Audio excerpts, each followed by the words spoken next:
ನಾವ್ ಯಾವ್ದಾದ್ರು ಕಂಪನಿಗೆ ಕೆಲಸ ಮಾಡ್ತಿದೀವಿ ಅಂತಂದ್ರೆ ಪ್ರತಿ ತಿಂಗಳು ನಮ್ಗೆ ಸ್ಯಾಲ್ರಿ ಬರುತ್ತಲ್ವಾ, ಆ ಬರುವ ಸ್ಯಾಲ್ರಿನ ಆ ಕಂಪನಿಗೆ CTC ಅಂತ ಕರೀತಾರೆ, ಅಂದ್ರೆ ಕಾಸ್ಟ್ ಟು ದ ಕಂಪನಿ ಅಂತ. ಈ CTC ನ ಕ್ಯಾಲ್ಕುಲೇಟ್ ಮಾಡ್ಬೇಕಾದ್ರೆ ಬೇಕಾದಷ್ಟು ಡಿಡಕ್ಷನ್ಸ್ ಆಗುತ್ತೆ. Insurance, gratuity, reimbursement of meals provided, EPF, ಹೌದು ಬೇಕಾದಷ್ಟು ಈ ರೀತಿ ಒಂದು ಡಿಡಕ್ಷನ್ಸ್ ಆಗೋದ್ರಿಂದ ಅದು ನಮಗೆ ಕಂಪನಿಯಲ್ಲಿ ಕೆಲಸ ಮಾಡಿ ಅದರಿಂದ ಹೊರಗಡೆ ಬಂದಾದ್ಮೇಲೆ ನಮಗೆ ಇನ್ಕಮ್ ತರ ಬರುತ್ತೆ. ಹಾಗಿದ್ರೆ EPF ಅಂತಂದ್ರೆ ಏನು? EPF ಅಂತಂದ್ರೆ ಎಂಪ್ಲಾಯಿ ಪ್ರಾವಿಡೆಂಟ್ ಫಂಡ್ ಅಂತ ಕರೀತಾರೆ. ಇದನ್ನ ಕಂಪನಿಯವರು ನಮಗೋಸ್ಕರ ಮೀಸಲಾಗಿ ಇಡ್ತಾರೆ. ಇದನ್ನ ನಾವು ಕಂಪನಿ ಬಿಟ್ಟಾದ್ಮೇಲೆ ನಮ್ಗೆ ಇದು ಒಂದು ಇನ್ಕಮ್ ಆಗಿ ಬರುತ್ತೆ. ಹಾಗಿದ್ರೆ EPF ನ ಯಾವ ರೀತಿ ಕ್ಯಾಲ್ಕುಲೇಟ್ ಮಾಡ್ತಾರೆ? EPF ಇಂದ ಆಗುವಂತಹ ಬೆನಿಫಿಟ್ಸ್ ಗಳೇನು? ಇದಕ್ಕೆ ನೀವೇನಾದ್ರೂ ಅಪ್ಲೈ ಮಾಡಬೇಕು ಅಂತಂದ್ರೆ, ಇಲ್ಲ ಕಂಪನಿ ಅಪ್ಲೈ ಮಾಡಬೇಕು ಅಂತಂದ್ರೆ ನಿಮ್ಗೆ ಬೇಸಿಕ್ ಸ್ಯಾಲರಿ ಏನಾಗಿರ್ಬೇಕು? EPF ಅನ್ನೋದು ಖಂಡಿತವಾಗ್ಲೂ ನಮ್ಮೆಲ್ರಿಗೂ ಕೂಡ ಯೂಸ್ ಇದೆಯಾ? ನಾವೇನಾದ್ರೂ ಆ ಕಂಪನಿನ ಬಿಡ್ತಿದೀವಿ ಅಂತಂದ್ರೆ ಯಾವ ರೀತಿ ನಮ್ಗೆ ಇದು ಹೆಲ್ಪ್ ಆಗುತ್ತೆ? ಪ್ರತಿಯೊಂದನ್ನು ಕೂಡ ಡೀಟೇಲ್ಡ್ ಆಗಿ ಈ ವಿಡಿಯೋಲಿ ತಿಳಿಸ್ಕೊಡ್ತೀನಿ. ಹಾಗೆ ವಿಡಿಯೋನ ಕೊನೆ ತನಕ ನೋಡಿ. ಚಾನಲ್ಗೆ ಸಬ್ಸ್ಕ್ರೈಬ್ ಮಾಡಿಲ್ಲ ಅಂತಂದ್ರೆ ಈಗಲೇ ಸಬ್ಸ್ಕ್ರೈಬ್ ಮಾಡ್ಕೊಳ್ಳಿ. ವೆಲ್ಕಮ್ ಟು ಫ್ರೀಡಮ್ ಮನಿ ಕನ್ನಡ. ನಾನು ನಿಮ್ಮ ಚಂದನಾ ಗೌಡ. ಸ್ನೇಹಿತರೆ, ಮೊದಲಿಗೆ ನಾವು ಸ್ಯಾಲರಿ ಸ್ಟ್ರಕ್ಚರ್ ನ ಅರ್ಥ ಮಾಡ್ಕೊಳ್ಳೋಣ. ನಾನು ನಿಮ್ಗೆ ಹೇಳಿದೆ, ನಮ್ಗೆ ಕಂಪನಿ ಏನಾದ್ರೂ ಸ್ಯಾಲರಿ ಪ್ರೊವೈಡ್ ಮಾಡ್ತಿದೆ ಅಂತಂದ್ರೆ ಆ ಕಂಪನಿಗೆ ಅದು ಕಾಸ್ಟ್ ದ ಕಂಪನಿ ಅಂತ ಕರೀತಾರೆ, ವಿಚ್ ಈಸ್ CTC ಅಂತ. CTC ನ ಕ್ಯಾಲ್ಕುಲೇಟ್ ಮಾಡಬೇಕಾದ್ರೆ ಬೇಕಾದಷ್ಟು ಡಿಡಕ್ಷನ್ಸ್ ಆಗುತ್ತೆ. Insurance, reimbursement of meals provided, ಹಾಗೇನೆ EPF, ಗ್ರಾಚ್ಯುಟಿ. ಸೊ ಈ ರೀತಿಯ ಸಿಗ್ನಿಫಿಕೆಂಟ್ ಡಿಡಕ್ಷನ್ಸ್ ಏನಿರುತ್ತೆ, it can reach up to 24%. ಹೌದು, ನಮ್ಗೆ ಏನೆಲ್ಲ CTC ಆಗಿ ಡಿಡಕ್ಟ್ ಮಾಡಿರ್ತಾರೋ ಆ ಕಾಸ್ಟ್ ದಿ ಕಂಪನಿ ಅಂತ ನಾವು ಏನ್ ಕರಿತೀವೋ ಆ ಡಿಡಕ್ಷನ್ಸ್ ಎಲ್ಲನೂ ಕೂಡ 24% ವರೆಗೂ ರೀಚ್ ಆಗುತ್ತೆ. ಹಾಗಿದ್ರೆ ಈ ರೀತಿ ಡಿಡಕ್ಟ್ ಮಾಡೋದೆಲ್ಲ ಸುಮ್ಮನೆ ವೇಸ್ಟ್ ಆಫ್ ಮನಿನಾ? ನಮ್ಗೇನು ಯೂಸ್ ಆಗಲ್ವಾ? ಖಂಡಿತವಾಗ್ಲೂ ತಪ್ಪು. ಈ ರೀತಿ ಡಿಡಕ್ಷನ್ಸ್ ಮಾಡೋದು ನಮ್ಗೆ ಹೆಲ್ಪ್ ಆಗೋದು. ಅದು ಯಾವ ರೀತಿ ಅನ್ನೋದನ್ನ ನಾನು ನಿಮ್ಗೆ ಸ್ಟೆಪ್ ಬೈ ಸ್ಟೆಪ್ ಹೇಳ್ಕೊಡ್ತೀನಿ. ಮೊದಲಿಗೆ EPF ಅಂದ್ರೆ ಏನು ಅಂತ ಅರ್ಥ ಮಾಡ್ಕೊಳ್ಳೋಣ. ಇದನ್ನ ಎಂಪ್ಲಾಯಿ ಪ್ರಾವಿಡೆಂಟ್ ಫಂಡ್ ಅಂತ ಕರೀತಾರೆ. ಇದೊಂದು ಇನ್ವೆಸ್ಟ್ಮೆಂಟ್ ಆಗಿರುತ್ತೆ, ಹಾಗೆ ಒಂದು ಪೆನ್ಷನ್ ತರ ಕೂಡ ವರ್ಕ್ ಆಗುತ್ತೆ. ಯಾವ್ದಾದ್ರೂ ಒಂದು ಎಂಪ್ಲಾಯಿ ಒಂದು ಆರ್ಗನೈಸೇಷನ್ ಅಂದ್ರೆ ಒಂದು ಕಂಪನಿನ ಜಾಯಿನ್ ಮಾಡ್ತಾನೆ ಅಂತಂದ್ರೆ ಆ ಒಂದು ಆರ್ಗನೈಸೇಷನ್ ಇವನ ಹೆಸರು ಮೇಲೆ ಈ EPF ಅನ್ನ ಓಪನ್ ಮಾಡುತ್ತೆ. ಈ ಆರ್ಗನೈಸೇಷನ್ ಏನ್ ಮಾಡುತ್ತೆ, EPF ಅಕೌಂಟ್ ನ ಓಪನ್ ಮಾಡ್ಬೇಕಾದ್ರೆ UAN ಅನ್ನೋ ಒಂದು ನಂಬರ್ ನ ಕೊಡ್ತಾರೆ. ಇದನ್ನ ಯೂನಿವರ್ಸಲ್ ಅಕೌಂಟ್ ನಂಬರ್ ಅಂತ ಕರೀತಾರೆ. ಸೊ ಏನಾಗುತ್ತೆ ಅಂತಂದ್ರೆ ಈ ಒಂದು ನಂಬರ್ ನ ಇಟ್ಕೊಂಡು ಇನ್ ಕೇಸ್ PF ಏನಾದ್ರೂ ನಮ್ಗೆ ಜನರೇಟ್ ಆಗುತ್ತೆ ಅಥವಾ ನಮ್ಗೆ ಈ EPF ಏನಾದ್ರೂ ಜನರೇಟ್ ಆಗುತ್ತೆ ಅಂದ್ರೆ ಈ ಒಂದು ನಂಬರ್ ಇಂದ ನಾವು ಕ್ಯಾಲ್ಕುಲೇಟ್ ಅನ್ನ ಮಾಡಬಹುದು. ಅಕಾರ್ಡಿಂಗ್ ಟು ದಿ ಆಕ್ಟ್ 1952 ಪ್ರಕಾರ ನಮ್ಮ ಭಾರತದಲ್ಲಿ ಈ EPF ಅನ್ನೋದು ಏನಿದೆ, ಇದನ್ನ ಒಂದು ಎಂಪ್ಲಾಯಿಗಳಿಗೆ ರಿಟೈರ್ಮೆಂಟ್ ಸ್ಕೀಮ್, ಇನ್ವೆಸ್ಟ್ಮೆಂಟ್ ಪ್ಲಾನ್ ತರ ವರ್ಕ್ ಆಗುತ್ತೆ. ಹೌದು, ನಾನು ಇವಾಗ ಯಾವ್ದೋ ಒಂದು XYZ ಕಂಪನಿಗೆ ವರ್ಕ್ ಮಾಡ್ತಿರ್ತೀನಿ, ಒಂದು 6 ವರ್ಷನೋ ಅಥವಾ 7 ವರ್ಷನೋ ವರ್ಕ್ ಮಾಡಿರ್ತೀನಿ. ನನ್ನ ಸ್ಯಾಲರಿಲಿ ಎವ್ರಿ ಮಂತ್ ಡಿಡಕ್ಟ್ ಆಗಿರೋ ದುಡ್ಡು ನಾನು ಆ ಕಂಪನಿನ ಬಿಟ್ಟಾದ್ಮೇಲೆ ನನಗೆ ಅದು ರಿಟೈರ್ಮೆಂಟ್ ಸ್ಕೀಮ್ ಆಗಿ ಆ ದುಡ್ಡು ವಾಪಸ್ ಬರುತ್ತೆ. ಸೊ ಇದನ್ನ ನಮ್ಮ ಇಂಡಿಯಾಲಿ ಸ್ಟಾರ್ಟ್ ಮಾಡಿದ್ದು 1952 ಅಲ್ಲಿ. ಸೊ ಯಾವ ಕಂಪನಿಲಿ ಕೆಲಸ ಮಾಡ್ತಾರೋ ಆ ಎಲ್ಲಾ ಎಂಪ್ಲಾಯೀಸ್ ಗಳಿಗೂ ಕೂಡ ಇದು ಒಂದು ಬೆಸ್ಟ್ ಪ್ಲಾನ್ ಆಗಿ ವರ್ಕ್ ಆಗತ್ತೆ. ನಾವೊಂದು ಕಂಪನಿಯಿಂದ ರಿಟೈರ್ ಆಗ್ತಿದೀವಿ ಅಂತಂದ್ರೆ ನಮ್ಗೆ ರಿಟೈರ್ಮೆಂಟ್ ಸ್ಕೀಮ್ ಅಥವಾ ರಿಟೈರ್ಮೆಂಟ್ ಸೇವಿಂಗ್ಸ್ ಏನಾದ್ರೂ ಬೇಕು ಅಲ್ವಾ? ಸೊ EPF ನಮ್ಗೆ ಒಂದು ಲಾರ್ಜ್ ಅಮೌಂಟ್ ಅಲ್ಲಿ ಬರುತ್ತೆ ಅಂತಂದ್ರೆ ಅದು ನಮ್ಗೆ ಎಷ್ಟು ಸಹಾಯ ಮಾಡುತ್ತೆ ಅನ್ನೋದನ್ನ ನೀವೇ ಯೋಚನೆ ಮಾಡಿ. ಹಾಗಿದ್ರೆ ಈ EPF ನ ನಾನು ಪಡೆದುಕೊಳ್ಬೇಕು ಅಂತಂದ್ರೆ ಎಲಿಜಿಬಿಲಿಟಿ ಏನು? ಈಗ ಒಂದು XYZ ಕಂಪನಿ ಅಂತ ಅನ್ಕೊಳ್ಳಿ, ಅಲ್ಲಿ 20ಕ್ಕಿಂತ ಹೆಚ್ಚು ಎಂಪ್ಲಾಯೀಸ್ ಇದಾರೆ ಅಂತಂದ್ರೆ ಕಂಪಲ್ಸರಿ ಆಗಿ ಕಂಪನಿನೇ ರಿಜಿಸ್ಟ್ರೇಷನ್ ಮಾಡಬೇಕು. ಈಗ ಯಾವುದೋ ಒಂದು ಸ್ಟಾರ್ಟ್ಅಪ್ ಕಂಪನಿ ಇರುತ್ತೆ, ಅಲ್ಲಿ ಒಂದು 20ಕ್ಕಿಂತ ಕಮ್ಮಿ ಎಂಪ್ಲಾಯೀಸ್ ಇರ್ತಾರೆ. ಯಾರಿಗೆಲ್ಲ EPF ಮಾಡ್ಕೊಳ್ಬೇಕು ಅಂತ ಇಷ್ಟ ಇದೆಯೋ ಅವರು ಸೆಲೆಕ್ಟಿವ್ಲಿ EPF ಗೆ ಅಪ್ಲೈ ಮಾಡಬಹುದು. ಹೌದು, ಬೇಕಾದಷ್ಟು ಸ್ಟಾರ್ಟ್ಅಪ್ ಕಂಪನಿಗಳಿರುತ್ತೆ, ಅವರಲ್ಲಿ ಏನ್ ಮಾಡ್ತಾರೆ ಅಂತಂದ್ರೆ 20ಕ್ಕಿಂತ ಎಂಪ್ಲಾಯೀಸ್ ಇರಲ್ಲ, 5 ಜನನೋ 6 ಜನನೋ ಕೆಲಸ ಮಾಡ್ತಿರ್ತಾರೆ. ಸೊ ಅವಾಗ ಅವರು ಕಂಪಲ್ಸರಿ ರಿಜಿಸ್ಟ್ರೇಷನ್ ಮಾಡ್ಸೋದಕ್ಕಾಗಲ್ಲ. ಸೊ ಯಾರಿಗೆಲ್ಲ EPF ಬೇಕು ಅಂತಿರುತ್ತೋ ಅವರೇ ಹೋಗಿ ವಾಲಂಟಿಯರ್ ಆಗಿ EPF ರಿಜಿಸ್ಟ್ರೇಷನ್ ನ ಮಾಡಿಸಬಹುದು. 20ಕ್ಕಿಂತ ಹೆಚ್ಚು ಎಂಪ್ಲಾಯೀಸ್ ಒಂದು ಕಂಪನಿಲಿ ಇದೆ ಅಂತಂದ್ರೆ ಕಂಪನಿನೇ ಒಂದು EPF ನ ರಿಜಿಸ್ಟರ್ ಮಾಡ್ತಾರೆ. ಆದ್ರೆ 20ಕ್ಕಿಂತ ಕಮ್ಮಿ ಎಂಪ್ಲಾಯೀಸ್ ಇದಾರೆ ಅಂತಂದ್ರೆ ವಾಲಂಟಿಯರ್ ಆಗಿ ನಾವೇ ಹೋಗಿ EPF ನ ರಿಜಿಸ್ಟರ್ ಮಾಡ್ಕೊಳ್ಬಹುದು. ಈಗ ನನ್ನ ಸ್ಯಾಲರಿ 15,000ಕ್ಕಿಂತ ಕಮ್ಮಿ ಇದೆ ಅಂತಂದ್ರೆ ಕಂಪಲ್ಸರಿ EPF ಗೆ ನಾನು ರಿಜಿಸ್ಟ್ರೇಷನ್ ಮಾಡಿಸಲೇಬೇಕು. ಹಾಗೆ ನನ್ನ ಸ್ಯಾಲರಿ 15,000ಕ್ಕಿಂತ ಜಾಸ್ತಿ ಇದೆ ಅಂತಂದ್ರೆ ಕಂಪನಿ ಏನ್ ಮಾಡುತ್ತೆ, ಅವರೇ ಒಂದು ಮ್ಯಾಂಡೇಟರಿ ಆಗಿ ನಿಮ್ಮ ಒಂದು EPF ಅಕೌಂಟ್ಗೆ ಹೇಗೆ ರಿಜಿಸ್ಟ್ರೇಷನ್ ಮಾಡಬೇಕು ಅನ್ನೋದನ್ನ ಅವ್ರು ನಿಮ್ಗೆ ತಿಳಿಸ್ತಾರೆ. ಹಾಗಿದ್ರೆ ಈ EPF ಎಂಪ್ಲಾಯಿ ಪ್ರಾವಿಡೆಂಟ್ ಫಂಡ್ ಅನ್ನೋದು ಹೇಗೆ ಕಾಂಟ್ರಿಬ್ಯೂಟ್ ಮಾಡುತ್ತೆ ಅನ್ನೋದನ್ನ ನಾನು ನಿಮ್ಗೆ ಇವಾಗ ಡೀಟೇಲ್ಡ್ ಆಗಿ ತಿಳಿಸ್ತೀನಿ. ಸೊ ಬೇಸಿಕಲಿ ಆರ್ಗನೈಸೇಷನ್ ಅಥವಾ ಕಂಪನಿಗೆ ಎಂಪ್ಲಾಯಿ ಏನ್ ಮಾಡ್ತಾರೆ ಅಂತಂದ್ರೆ 12% ಆಫ್ ಬೇಸಿಕ್ ಪ್ಲಸ್ DA ನ ಕಾಂಟ್ರಿಬ್ಯೂಟ್ ಮಾಡ್ತಾರೆ. ಅದರ ಜೊತೆಗೆ ಈ ಎಂಪ್ಲಾಯರ್ಸ್ ಕಾಂಟ್ರಿಬ್ಯೂಷನ್ ಏನಿರುತ್ತೆ ಅದು ಪ್ರತಿ ಕಡೆಯಿಂದನೂ ನಡೀತಿರುತ್ತೆ. ಸೊ ಎಲ್ಲದಕ್ಕಿಂತ ಇಂಪಾರ್ಟೆಂಟ್ ಏನಪ್ಪಾ ಅಂತಂದ್ರೆ ಎವ್ರಿ ಮಂತ್ 1800 ಏನಿದೆ ಈ ಒಂದು ಅಮೌಂಟ್ ನಿಮ್ಮ ಒಂದು ಸ್ಯಾಲರಿಯಿಂದ ಕಟ್ ಹಾಕ್ತಾ ಹೋಗ್ತಿರುತ್ತೆ. ಸೊ ಈಗ ನಾನು ಕೂಡ ಒಂದು ಕಂಪನಿಗೆ ಕೆಲಸ ಮಾಡ್ತಿದ್ದೀನಿ ಅಲ್ವಾ, ಸೊ ನನಗೂ ಕೂಡ EPF ಅನ್ನೋದು ಎವ್ರಿ ಮಂತ್ ಕಟ್ ಆಗ್ತಿರುತ್ತೆ. ನಾನು ನಿಮ್ಗೆ ಈಗಲೇ ಹೇಳಿದೆ 12% of basic plus DA cut cut ಆಗುತ್ತೆ. ಅದರಲ್ಲಿ ಎವ್ರಿ ಮಂತ್ 1800 ಮ್ಯಾಂಡೇಟರಿ ಆಗಿ ನಿಮ್ಗೆ EPF ಅನ್ನೋದು ಕಟ್ ಆಗ್ತಾನೆ ಇರುತ್ತೆ. ಸೊ ಇಲ್ಲಿ ಏನಪ್ಪಾ ಅಂತಂದ್ರೆ, ಈಗ ನಾನೊಂದು ಕಂಪ್ನಿಗೆ ಕಾಂಟ್ರಿಬ್ಯೂಷನ್ ಮಾಡ್ತಿದ್ದೀನಿ ಅಂತ ಅನ್ಕೊಳ್ಳಿ. ಸೊ ನಿಮ್ಮ ಸ್ಯಾಲರಿ ಎವ್ರಿ ಮಂತ್ ಏನ್ ಬರ್ತಿರುತ್ತೆ ಅದಕ್ಕೆ ಮ್ಯಾಂಡೇಟರಿ ಆಗಿ 12% ಈ EPF ಗೆನೆ ಕಟ್ ಆಗ್ತಿರುತ್ತೆ. ಸೊ ಇವಾಗ ಒಂದು ಕಂಪನಿಯಲ್ಲಿ ಮೋರ್ ದೆನ್ 20 ಎಂಪ್ಲಾಯೀಸ್ ಇದಾರೆ ಅಂತ ಅನ್ಕೊಳ್ಳಿ, ಆಗ ನಿಮ್ಗೆ ನಿಮ್ಮ EPF ಬಂದು 12% ಕಟ್ ಆಗುತ್ತೆ. ಒಂದು ಆರ್ಗನೈಸೇಷನ್ ಅಲ್ಲಿ 20 ಜನಕ್ಕಿಂತ ಕಮ್ಮಿ ವರ್ಕ್ ಮಾಡ್ತಿದ್ದಾರೆ ಅಂತಂದ್ರೆ 10% ಎಂಪ್ಲಾಯಿ ಸೈಡ್ ಇಂದ ಕಟ್ ಆಗುತ್ತೆ. ಹಾಗೆ 12% ಜನರಲ್ ಫಾರ್ಮ್ ಎಂಪ್ಲಾಯಿ ಸೈಡ್ ಇಂದ EPF ಗೆ ಕಟ್ ಆಗುತ್ತೆ. ಈ ಎಂಪ್ಲಾಯರ್ ಕಾಂಟ್ರಿಬ್ಯೂಷನ್ ಏನಿರುತ್ತೆ ಇದು EPS ಮತ್ತೆ EPF ಅಂತ ಕರೀತಾರೆ. ಹಾಗಿದ್ರೆ EPF ಅಂದ್ರೆ ಏನು? ಇದನ್ನ ಎಂಪ್ಲಾಯರ್ ಪೆನ್ಷನ್ ಸ್ಕೀಮ್ ಅಂತ ಕರೀತಾರೆ. EPF ಅಂತಂದ್ರೆ ಎಂಪ್ಲಾಯಿ ಪ್ರಾವಿಡೆಂಟ್ ಫಂಡ್. ಸೊ ನಾನ್ ನಿಮ್ಗೆ ಇವಾಗ ಕ್ಯಾಲ್ಕುಲೇಷನ್ ತೋರಿಸ್ತೀನಿ.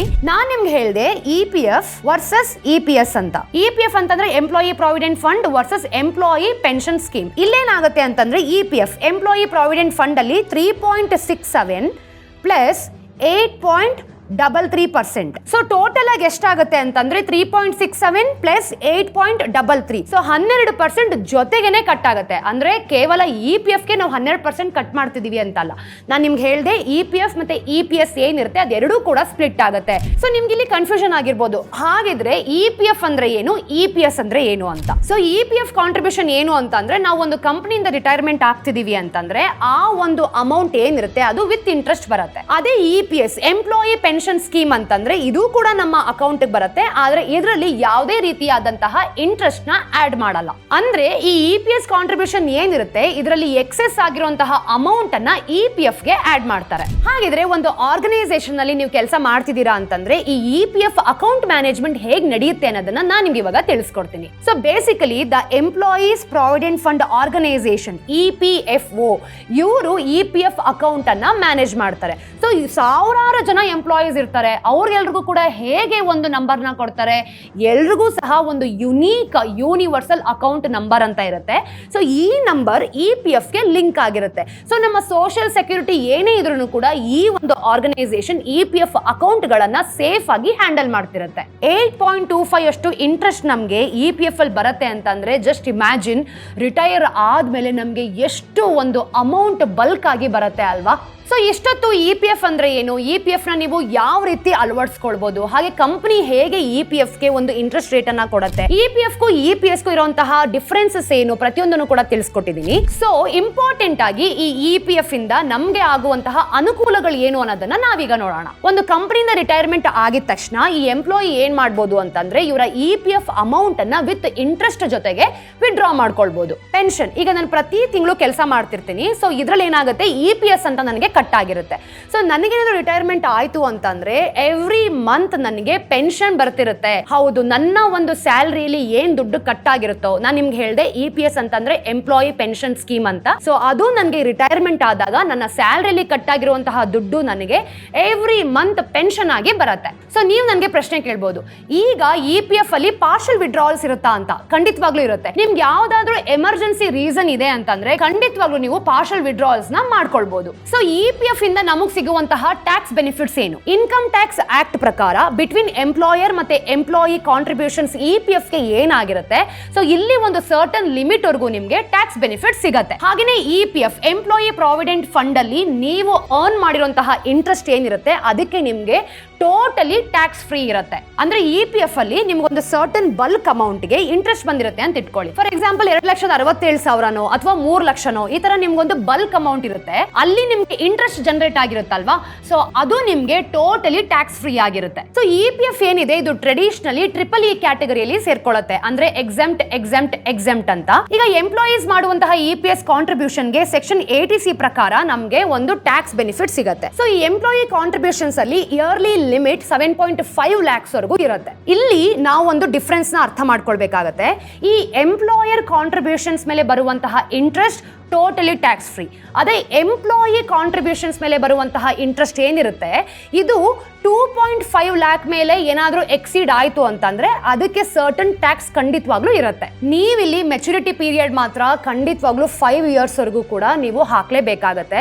ನೀವು ಎಷ್ಟು ಮೆಚುರಿಟಿ ಪೀರಿಯಡ್ ನ ಇಟ್ಟಿರ್ತೀರೋ, ಎಷ್ಟು ಲಾಂಗೆಸ್ಟ್ ಇಯರ್ಸ್ ಇರುತ್ತೋ ಅಷ್ಟು ನಿಮ್ಗೆ ರಿಟೈರ್ ಆಗ್ಬೇಕಾದ್ರೆ ಬಲ್ಕ್ ಆಗಿ ಅಮೌಂಟ್ ಬರುತ್ತೆ. ಈ ಎಂಪ್ಲಾಯಿ ಪ್ರಾವಿಡೆಂಟ್ ಫಂಡ್ ಏನಿದೆ ಇದು ರಿಟೈರ್ಮೆಂಟ್ ಪ್ರಾಡಕ್ಟ್, ಅಂದ್ರೆ ನಾವು ರಿಟೈರ್ ಆದಾಗ ನಮ್ಗೆ ಬಲ್ಕ್ ಆಗಿ ದುಡ್ಡು ಬರುವಂತದ್ದು. ಇದರಲ್ಲಿ ಯಾವ ರೀತಿ ನಾವು ವಿಡ್ರಾ ಮಾಡ್ಕೊಳ್ಬಹುದು ಅನ್ನೋದನ್ನ ನಾನ್ ನಿಮ್ಗೆ ಸಿನಾರಿಯೋ ವೈಸ್ ಹೇಳ್ಕೊಡ್ತೀನಿ. ಸಿನಾರಿಯೋ 1 ಅಲ್ಲಿ employed and not withdrawing funds. ಈಗ ನಿಮ್ಮ ಮತ್ತೆ ನಿಮ್ಮ ಕಂಪನಿ ಮಧ್ಯೆ ಸಾವಿರಾರು ಕಂಡೀಷನ್ಸ್ ಇರುತ್ತೆ. ನೀವು ಒಂದು ಕಂಪನಿಗೆ ಜಾಯ್ನ್ ಆಗ್ಬೇಕು ಅಂದಾಗ ನಾವು ಆ ಕಂಪನಿಯ ಪಾಲಿಸಿನೂ ಕೂಡ ಮೀಟ್ ಮಾಡ್ಬೇಕಾಗತ್ತೆ. ಸೊ ಇಂಥ ಸಂದರ್ಭದಲ್ಲಿ ನೀವು ಆ ಒಂದು ಸ್ಯಾಲರಿ ಏನ್ ಕಟ್ ಆಗ್ತಿರುತ್ತೆ ಅದು ಒಂದು ಸರ್ಟನ್ ಅಮೌಂಟ್ ಆಗೋ ತನಕ ನೀವು ನಿಮ್ಮ EPF ನ ವಿಡ್ರಾ ಮಾಡಕ್ ಆಗಲ್ಲ. Scenario 2 unemployed looking for a partial withdrawal up to 3 months, ಅಂದ್ರೆ 75% ಆಫ್ ಒಂದು ಬೇಸಿಕ್ ಸ್ಯಾಲರಿ ಏನಿರುತ್ತೆ. ಈಗ 1 month ವರೆಗೂ ನೀವು ಅನ್ಎಂಪ್ಲಾಯ್ಡ್ ಆಗಿರ್ತೀರಾ, ಎಲ್ಲೂ ಕೂಡ ನಿಮ್ಗೆ ಕೆಲಸ ಸಿಕ್ಕಿರಲ್ಲ. ಅವಾಗ ಏನ್ ಮಾಡ್ಬೋದು ಅಂತಂದ್ರೆ 3 months ವರೆಗೂ ನಿಮ್ಮ ಒಂದು EPF ಅಮೌಂಟ್ ಏನಿರುತ್ತೆ basic plus DA 75% of your basic salary ಇದನ್ನ ನೀವು ವಿಡ್ರಾ ಮಾಡ್ಕೊಳ್ಬಹುದು. ಹಾಗೆ ಸಿನಾರಿಯೋ 2 ಅಲ್ಲಿ ನೀವೇನಾದ್ರೂ 1 month ವರೆಗೂ ಅನ್ಎಂಪ್ಲಾಯ್ಡ್ ಆಗಿದ್ದೀರಾ ಅಂತಂದ್ರೆ ನಿಮ್ಮ ಒಂದು 3 months EPF ಏನಿರುತ್ತೆ ಅದನ್ನ ವಿಡ್ರಾ ಮಾಡ್ಕೊಳ್ಬಹುದಾಗುತ್ತೆ. This is non refundable withdrawal. Scenario 3 unemployed considering full withdrawal. ಈ ಸಿನಾರಿಯೋಲ್ ಏನಪ್ಪಾ ಅಂತಂದ್ರೆ ನೀವು 2 months ವರೆಗೂ ಅನ್ಎಂಪ್ಲಾಯ್ಡ್ ಆಗಿರ್ತೀರಾ, ಎಲ್ಲೂ ಸಹ ನಿಮ್ಗೆ ಕೆಲಸ ಸಿಕ್ಕಿರಲ್ಲ ಅಂತ ಅನ್ಕೊಳ್ಳಿ. ಆಗ ನೀವ್ ಏನ್ ಮಾಡ್ಬೋದು ಅಂತಂದ್ರೆ ನಿಮ್ಮ 2 months EPF ಏನಿರುತ್ತೆ ಅದನ್ನ 25% ಅಷ್ಟು ನಿಮ್ಮ ನ್ಯೂ ಅಕೌಂಟ್ಗೆ ನೀವು ಟ್ರಾನ್ಸ್ಫರ್ ಮಾಡಿಸ್ಕೊಳ್ಬಹುದು ಅಥವಾ ವಿಡ್ರಾ ಮಾಡ್ಕೊಳ್ಬಹುದು. ಸಿನಾರಿಯೋ 4 ರೀಚಿಂಗ್ ರಿಟೈರ್ಮೆಂಟ್ ಏಜ್, ಅಂದ್ರೆ ರಿಟೈರ್ಮೆಂಟ್ ಆಗುವಂತಹ ಒಂದು ವಯಸ್ಸನ್ನ ನಾವು ತಲುಪಿದೀವಿ. ನಿಮ್ಗೆ 58 ವರ್ಷ ಆಗಿದೆ ಅಥವಾ 58ಕ್ಕಿಂತ ಇನ್ನೂ ಜಾಸ್ತಿ ಆಗಿದೆ ಅಂತ ಇಟ್ಕೊಳ್ಳಿ. ಆಗ ನಿಮ್ಮ ಕಂಪನಿ ಮಾಡಿರುವಂತಹ ಈ EPF ಎಂಪ್ಲಾಯಿ ಪ್ರಾವಿಡೆಂಟ್ ಫಂಡ್ ಅನ್ನ ನೀವು ಫುಲ್ ಅಮೌಂಟ್ ಅಲ್ಲಿ ವಿಡ್ರಾ ಮಾಡ್ಕೊಳ್ಬಹುದು. ಯಾವುದೇ ರೀತಿ ಕೂಡ ನಿಮಗೆ ರಿಸ್ಟ್ರಿಕ್ಷನ್ಸ್ ಇರೋದಿಲ್ಲ. Scenario 5 other eligible withdrawals. ನಮ್ಗೆ ಏನಾದ್ರು ಸಡನ್ ಆಗಿ ಮೆಡಿಕಲ್ ಎಮರ್ಜೆನ್ಸಿ ಬರುತ್ತೆ ಅಂತ ಇಟ್ಕೊಳ್ಳಿ, ಆಗ ನಾವು ಈ EPF ಅಮೌಂಟ್ ಅನ್ನ ವಿಡ್ರಾ ಮಾಡ್ಕೊಳ್ಬಹುದು. ಹಾಗೇನೆ ಎಜುಕೇಶನ್ಗೆ ಸಂಬಂಧಪಟ್ಟ ಹಾಗೆ ನನ್ನ ಮಕ್ಕಳಿಗೆ ಒಂದು ಎಜುಕೇಶನ್ ನಾನು ಕೊಡಬೇಕು ಅಂತ ಅನ್ಕೊಂಡಿದ್ದೀನಿ, ಎಲ್ಲೋ ಅವರು ಒಂದು ಒಳ್ಳೆ ಸ್ಕೂಲ್ ಓದಬೇಕು ಅಂತ ಅನ್ಕೊಂಡಿದ್ದಾರೆ, ನನಗೆ EPF ದುಡ್ಡು ಬೇಕು, ಆಗೂ ಸಹ ನಾನು 25% ಅಷ್ಟು ನನ್ನ EPF ಅಮೌಂಟ್ ಅನ್ನ ಡ್ರಾ ಮಾಡ್ಕೊಳ್ಬಹುದು. ಹಾಗೆ ನಾನು ಒಂದು ಕಡೆ ಮನೆನ ಕಟ್ಟುತ್ತಿದ್ದೀನಿ, ಇಲ್ಲ ಮನೆಯನ್ನ ಪರ್ಚೇಸ್ ಮಾಡ್ತಿದ್ದೀನಿ, ನನಗೆ ಈ EPF ಅಮೌಂಟ್ ಏನಿದೆ ಇದು ನನಗೆ ಅವಶ್ಯಕತೆ ಇದೆ, ಆಗ್ಲೂ ಸಹ ನಾನು ಈ ಅಮೌಂಟ್ ಅನ್ನ ವಿಡ್ರಾ ಮಾಡ್ಕೊಳ್ಬಹುದು. ಸೊ EPF ಯಾವ ರೀತಿ ಕ್ಯಾಲ್ಕುಲೇಟ್ ಆಗುತ್ತೆ ನೀವು ರಿಟೈರ್ ಆಗೋಷ್ಟರಲ್ಲಿ ಅನ್ನೋದನ್ನ ನಾನು ನಿಮ್ಗೆ ಇವಾಗ ಪ್ರಾಕ್ಟಿಕಲ್ ಆಗಿ ತೋರಿಸ್ತೀನಿ. ಸ್ನೇಹಿತರೆ, ನಾನು ನಿಮ್ಗೆ ಇವಾಗ EPF ಕ್ಯಾಲ್ಕುಲೇಟರ್ ನ ತೋರಿಸ್ತಿದ್ದೀನಿ. ಸೊ ಇಲ್ಲಿ monthly salary basic plus DA ನನಗೆ 50,000 ಬರುತ್ತೆ ಅಂತ ಇಟ್ಕೊಳ್ಳೋಣ.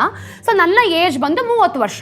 ಸೊ ಈ ಕಾಂಟ್ರಿಬ್ಯೂಷನ್ EPF ಗೆ ಯಾವ ರೀತಿ ಆಗುತ್ತೆ, ಎಂಪ್ಲಾಯಿ ಪ್ರಾವಿಡೆಂಟ್ ಫಂಡ್ ಗೆ ಯಾವ ರೀತಿ ಕ್ಯಾಲ್ಕುಲೇಷನ್ ಆಗುತ್ತೆ ಅನ್ನೋದನ್ನ ನೋಡೋಣ. ಸೊ 12% ಕಂಪನಿ ಕಡೆಯಿಂದ ಡಿಡಕ್ಟ್ ಮಾಡ್ತಾರೆ. ಆ 12% ಅಲ್ಲಿ EPS ಇರುತ್ತೆ, EPF ಇರುತ್ತೆ. ಅದನ್ನ ನಾನು ನಿಮ್ಗೆ ಆಲ್ರೆಡಿ ಡೀಟೇಲ್ಡ್ ಆಗಿ ತಿಳಿಸ್ಕೊಟ್ಟಿದ್ದೀನಿ. So annual increase in salary, every time yearly ಸ್ಯಾಲರಿನ ಇನ್ಕ್ರೀಸ್ ಮಾಡ್ತಿರ್ತಾರೆ, ಅದು 5% ಅಂತ ಅನ್ಕೊಳ್ಳೋಣ. ರೇಟ್ ಆಫ್ ಇಂಟ್ರೆಸ್ಟ್ 8.1% ಇದೆ. ಎವ್ರಿ ಇಯರ್ ನನ್ನ ಸ್ಯಾಲರಿ ಇನ್ಕ್ರೀಸ್ ಆಗ್ತಿದೆ ಅಂತಂದ್ರೆ ಅದು 5% ಇದೆ. ಹಾಗೆ ನನ್ನ ಕಾಂಟ್ರಿಬ್ಯೂಷನ್ ಬಂದು 12% ಇದೆ EPF ಗೆ. ಸೊ ನಾನು ರಿಟೈರ್ ಆಗೋಷ್ಟರಲ್ಲಿ ನನಗೆ ಸಿಗುವಂತಹ ಹಣ ಬಂದು 2,53,46,997. ಇಟ್ಸ್ ಅ ಹ್ಯೂಜ್ ಬಲ್ಕ್ ಮನಿ. ಸ್ನೇಹಿತರೆ, ನಾವು ಇಷ್ಟು ಕಷ್ಟಪಟ್ಟು ದುಡ್ಡನ್ನ ದುಡಿತಿದೀವಿ ಅಥವಾ ಕೆಲಸ ಮಾಡ್ತಿದೀವಿ ಒಂದು ಕಂಪನಿಗೆ ಅಂತಂದ್ರೆ ಕಂಪನಿಗಳೇ ನಮಗೋಸ್ಕರ EPF ಅನ್ನ ಮಾಡಿರ್ತಾರೆ. ತುಂಬಾ ಜನಕ್ಕೆ EPF ಅಂದ್ರೆ ಏನು ಅಂತ ಗೊತ್ತಿರಲ್ಲ. ಅವರು ಶಾರ್ಟ್ ಫಾರ್ಮ್ ಆಗಿ PF ಅಂತ ಹೇಳ್ತಿರ್ತಾರೆ. ಹೌದು, ಎಂಪ್ಲಾಯಿ ಪ್ರಾವಿಡೆಂಟ್ ಫಂಡ್ ಅನ್ನೇ PF ಅಂತಾನೂ ಕೂಡ ಕರೀತಾರೆ. ಎಷ್ಟೋ ಜನಕ್ಕೆ ಅರ್ಥ ಮಾಡ್ಕೊಳಕ್ ಆಗದಿರೋರು ಅಥವಾ ವಿದ್ಯಾಭ್ಯಾಸ ಇಲ್ದಿರೋರು ಶಾರ್ಟ್ ಫಾರ್ಮ್ ಆಗಿ PF ಅಂತ ಕರೀತಾರೆ. ನಾವು ಈ ಕಷ್ಟಪಟ್ಟಿರೋ ದುಡ್ಡು ನಮ್ಗೆ ಹೆಲ್ಪ್ ಆಗ್ಬೇಕು. ಸೊ ರಿಟೈರ್ಮೆಂಟ್ ಆಗುವಂತಹ ಪ್ರಾಡಕ್ಟ್ ಇದು ಅಂತ ಹೇಳ್ಬೋದು. ನಮ್ಮ ರಿಟೈರ್ಮೆಂಟ್ ಆದ್ಮೇಲೆ ನಮ್ಗೆ ಹೆಲ್ಪ್ ಆಗುವಂತಹ ಒಂದು ದೊಡ್ಡ ಮೊತ್ತದ ಹಣ ಅಂತ ಹೇಳ್ಬೋದು. ಸೊ ಯಾರ ಹತ್ರ ನಾವು ಕೈ ಚಾಚೋದಂತ ತಪ್ಪಲ್ಲ. ಹಾಗೆ ನಮ್ಗೊಂದು ವಯಸ್ಸಾಗಿದೆ ಅಂದಾಗ ನಮ್ಮ ಮೆಡಿಕಲ್ ಎಮರ್ಜೆನ್ಸಿ ಆಗಿರ್ಬೋದು ಅಥವಾ ನಮ್ಮ ಮೆಡಿಸಿನ್ಸ್ ಆಗಿರ್ಬೋದು ನಾವೇ ಯೂಸ್ ಮಾಡ್ಕೊಳ್ಬಹುದು. ಹಾಗೆ ನಮ್ಮ ಮಕ್ಕಳಿಗೆ ರಿಟೈರ್ಮೆಂಟ್ ಇಂದ ಬರುವಂತಹ ಹಣದಲ್ಲಿ ಸಹಾಯ ಮಾಡಬಹುದು. ಸೊ ಈ ವಿಡಿಯೋ ಅಲ್ಲಿ EPF ಅಂದ್ರೆ ಏನು, EPF ಇಂದ ಆಗುವಂತಹ ಬೆನಿಫಿಟ್ಸ್ ಗಳೇನು, ಯಾವ ರೀತಿ EPF ನ ಕ್ಯಾಲ್ಕುಲೇಟ್ ಮಾಡ್ತಾರೆ, ಹಾಗೆ ನೀವು EPF ನ ಯಾವ ಹಂತದಲ್ಲಿ ವಿಡ್ರಾ ಮಾಡ್ಕೊಳ್ಬಹುದು ಅನ್ನೋದನ್ನ ಡೀಟೇಲ್ಡ್ ಆಗಿ ತಿಳಿಸ್ಕೊಟ್ಟಿದ್ದೀನಿ. ಹಾಗೆ ಫ್ರೀಡಮ್ ಆಪ್ ನ ಡೌನ್ಲೋಡ್ ಮಾಡೋದನ್ನ ಮರಿಬೇಡಿ. ನಮ್ಮಲ್ಲಿ 1000ಕ್ಕೂ ಹೆಚ್ಚಿನ ಕೋರ್ಸ್ಗಳಿದೆ. ಫಿನಾನ್ಸ್ ಆಗಿರ್ಬೋದು, ಅಗ್ರಿಕಲ್ಚರ್ ಆಗಿರ್ಬೋದು, ಹಾಗೆ ಬಿಸ್ನೆಸ್ ಆಗಿರ್ಬೋದು. ನಿಮ್ಗೆ ಯಾವ ಒಂದು ಫೀಲ್ಡ್ ಅಲ್ಲಿ ಇಂಟ್ರೆಸ್ಟ್ ಇರುತ್ತೋ ಆ ಫೀಲ್ಡ್ ಅಲ್ಲಿ ಸಕ್ಸಸ್ಫುಲ್ ಆಗಿರುವಂತಹ ಮೆಂಟರ್ಸ್ ನಿಮ್ಗೆ ಫೋನ್ ಮುಖಾಂತರ ಗೈಡ್ ಮಾಡ್ತಾರೆ. ಮತ್ತಷ್ಟು ಇನ್ಫಾರ್ಮೇಟಿವ್ ವಿಡಿಯೋ ಒಂದಿಗೆ ನಾನು ನಿಮ್ಮ ಮುಂದೆ ಬರ್ತೀನಿ. ಅಲ್ಲಿ ತನಕ ಟೇಕ್ ಕೇರ್. ನಾನು ನಿಮ್ಮ ಚಂದನ, ಸೈನಿಂಗ್ ಆಫ್.